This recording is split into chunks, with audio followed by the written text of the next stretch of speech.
£2 into it, with government subsidies totalling £18 million to date. Now the plant will be run down from the end of September. Siemens blames a fall in world demand for semiconductors and competition from cheap imports from the Far East. The crisis in the Asian economy has exacerbated the situation. Handling the fallout will be the first test for the new Trade and Industry Secretary. The fact is that there is a worldwide glut in these semiconductor products. The price has collapsed.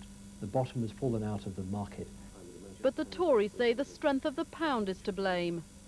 It's not just Siemens. We're seeing factory closures, short-time working, redundancies across the board in manufacturing, and I fear there's a lot worse to come. More than 1,000 people are employed at the Tyneside plant, with hundreds more involved in service and supply. The job losses will be a major blow to an area already hard hit. Devastated. Can't believe it. Totally unexpected. Really shocked. It was unexpected. Really shocked. We'll still be here. We're fighting. It's not over yet.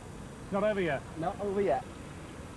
The Trade and Industry Secretary says the Tyneside plant still has enormous potential, and the government is committed to working with Siemens to find a new buyer for the factory before it closes. Shuli Ghosh, ITN, at the Department of Trade and Industry.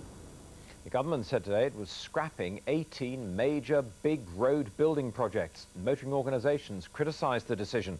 They said the roads would have eased congestion in towns and villages.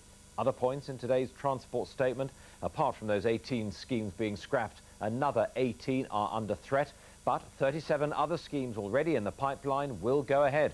Lauren Taylor reports. The government's aim is to move away from building more roads. Instead, it says it will increase spending on maintenance and find other ways of dealing with congestion. It's cut the previous government's 150 road building schemes down to just 37. We have looked at the schemes which could be started in the foreseeable future and produced a programme that is funded and which delivers our objectives. This is the 37 schemes in our targeted programme of improvements, all of which can be started within 7 years. In the southeast, widening of the busiest stretch of the M25 will go ahead, despite Labour's previous opposition to the plan. But further north, proposals to widen the M6 have been shelved to study other options. The radical change amounts to more taxes for motorists, less investment in transport overall, and the certainty of more gridlock on the roads. 15 bypasses will be built, but many places like Ormskirk are disappointed as plans have been dropped.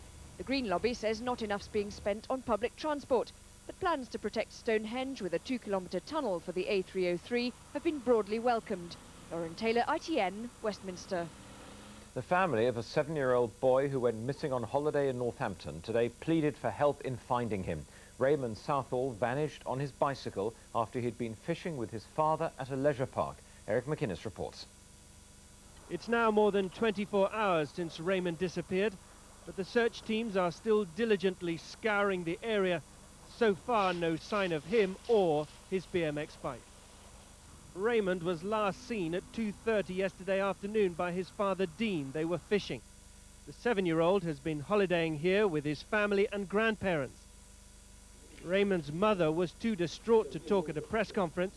His grandfather said he had not run off before. The police have a massive area to cover, 235 acres, over 1,000 caravans, several hundred which are unoccupied at this time. There are also about a dozen of these lakes in the holiday park. At the moment we're increasing our search of the actual Billing Aquadrome area and indeed extending it to the grounds around the area. All cars leaving the holiday park are also being searched by police. Eric McInnes, ITN, Northampton.